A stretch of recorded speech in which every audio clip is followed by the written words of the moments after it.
Star Wars The Rise of Skywalker is now just 19 days away from its official release by Disney, Lucasfilm, J.J. Abrams, and even creator George Lucas. That is all set and ready to end the Skywalker saga and the sequel trilogy itself. This is Mike Zero. Make sure to subscribe if you're new to the channel for future Star Wars content. Now, one thing about Episode 9 that a lot of fans are very worried or excited about is, of course, exactly how they are going to treat the entire story from start to finish, and exactly how it's really going to tie in to the prequels and the originals, and is really going to be used as the culmination of the Skywalker saga. That's the big thing about this movie, is that all the revelations, the twists and turns that will lead to saga-wide implications are really going to change the past 8 Star Wars movies that come before this one, and that there are even going to be moments in Episode 9 that's going to retcon areas within the original trilogy, which I think is going to be quite a big thing that's going to divide fans. I'll be honest with you guys. Now, with that being said, we do know that this film is going to also have a lot of those revelations connected to Kylo Ren specifically, and other legacy characters like Darth Vader, Luke, Leia, you name it. And with that being said, what's really intriguing about all of this is that shot descriptions consisting of a sequence where it's explained that Kylo Ren is said to be inside of his chambers on board of his Ravager Star Destroyer, where he is said to open up a metallic container that contains Darth Vader's melted helmet. This is where Kylo Ren begins to meditate through the ways of the dark side in his meditation chamber, that is described to be modeled after Darth Vader's. As Kylo focuses his mind on the melted helmet, he begins to hear the iconic breathing of Darth Vader. Now, it's explained that one of the key points in the film, written by J.J. Abrams, is that Darth Vader will be used as a figurative ghost to guide Kylo Ren from point A to point B, that Darth Vader's Wayfinder device contains a secret about Palpatine that Kylo unveils in the second act of the film.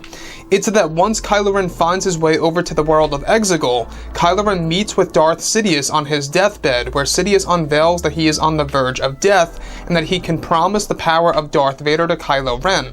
Vader is described to be the inspiration for Kylo Ren trying to find Rey in exchange for Palpatine's promise, and that this plays a role in Palpatine's manipulative ways. Also, Sidious allows Kylo Ren to borrow some of his forces of his new Sith Empire to merge with the First Order. It's explained that at one point in time, Kylo Ren is described to go over to a dark temple that allows him to stay in touch through the ways of the dark side, where he begins to hear dark side whispers reaching out to him, followed by more Darth Vader breathing. This is said to be the Sith Wraith of Darth Vader that is reaching out to Kylo Ren during his time in the Dark Temple with the Knights of Ren, and that a part of Vader's persona lived on and is currently trapped in the spiritual realm. This alludes to the whispers and the Vader breathing that fans heard in the D23 teaser trailer. Now, this is said to be JJ's original idea of Darth Vader's hybrid Force ghost, communicating with Kylo Ren in The Force Awakens, that never made the final cut, that is now said to be a part of the final cut of The Rise of Skywalker for a very brief scene. So let's go over a couple of parts about this. Now, in case you guys did not know, Darth Vader obviously is going to be the figurative ghost in The Rise of Skywalker. What do we mean by this? Is that basically Kylo Ren is going to be inspired by Darth Vader with every single move that he makes from the very beginning to the very end of Episode 9. And what's really exciting about this, however, is that Darth Vader's presence is going to be used in 2 different ways, in a figurative sense and in a literal sense. And what I mean by the literal sense is the hybrid Force ghost of Darth Vader. Now, this is the moment in which Kylo Ren travels to the Dark Temple. In case you guys are very unaware about what the Dark Temples are, we actually went over that just yesterday a little bit, if you guys want to go ahead and check that out.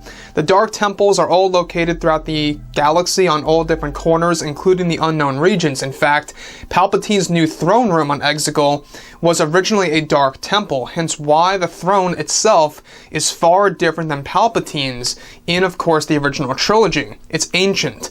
So what I like about this is that there is going to be a segment in Episode 9 in which Kylo Ren communicates with the Sith Wraith of Darth Vader that allows him to learn secrets of the dark side. Now, it's not just that. The other thing that also intrigues me is the fact that Kylo Ren is able to communicate with the Darth Vader melted helmet and hears whispers and the Darth Vader breathing also reaching out to him. However, there's said to be a twist behind that Darth Vader moment between both Kylo Ren and Vader, is that it's actually Palpatine masking himself as Darth Vader to actually trick Kylo Ren to go ahead into the Outer Rim to discover Darth Vader's Wayfinder device. So, in case you guys did not know, the center of the story is Darth Vader's Wayfinder device. This is basically a device that Vader actually was able to obtain from Darth Maul. Maul actually developed this actual device that allows one to travel over to the unknown regions and to find the secret hyperspace way over to the world of Exegol. That was later on stolen by an Imperial-affiliated bounty hunter that was then later given over to Darth Vader. So Vader's legacy, a part of his legacy, will be explored by Kylo Ren in Episode 9, and then a lot of this has to do with the Wayfinder device.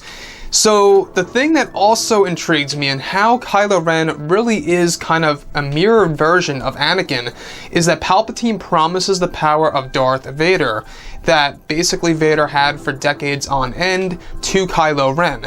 This almost echoes how Palpatine essentially is promising the power of Darth Plagueis almost to Anakin Skywalker, the ability to cheat death, if you will, to save Padme. And that was also Palpatine's manipulative ways, in Revenge of the Sith. And now the same exact thing is happening here, where Palpatine uses this promise of Darth Vader to Kylo Ren in order to really make him find Rey, his own granddaughter of all people.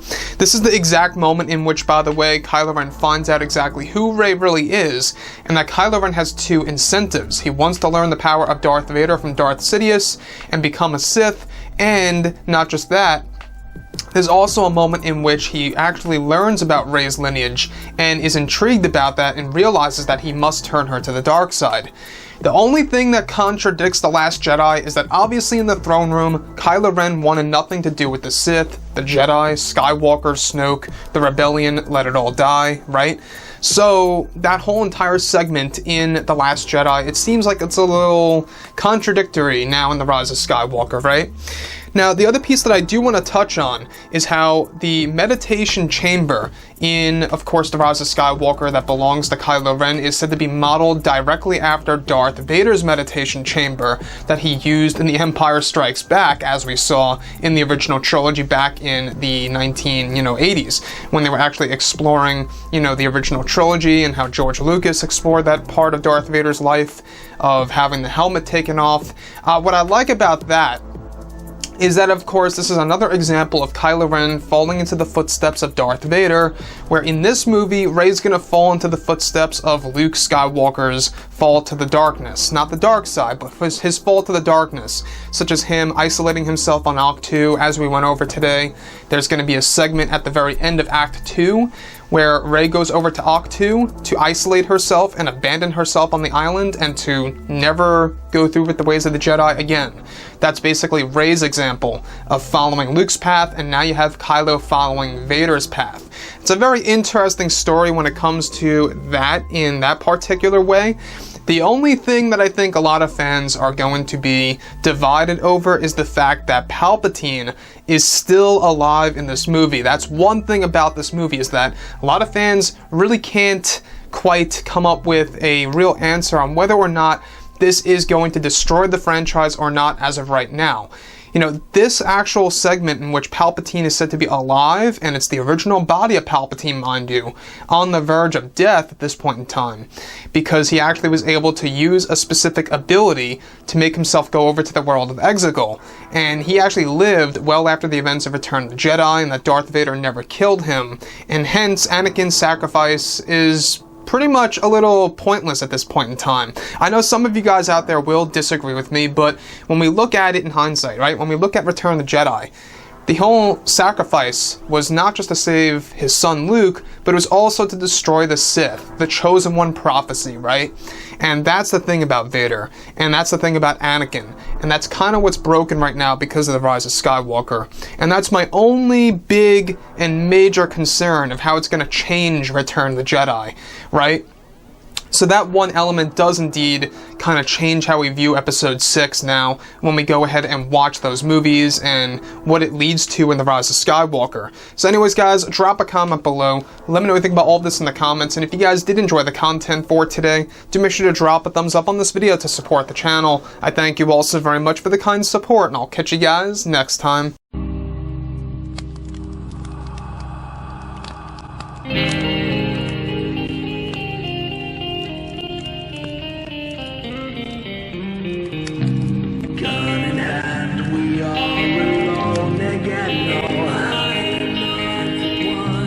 Night to moon, we hear them once again.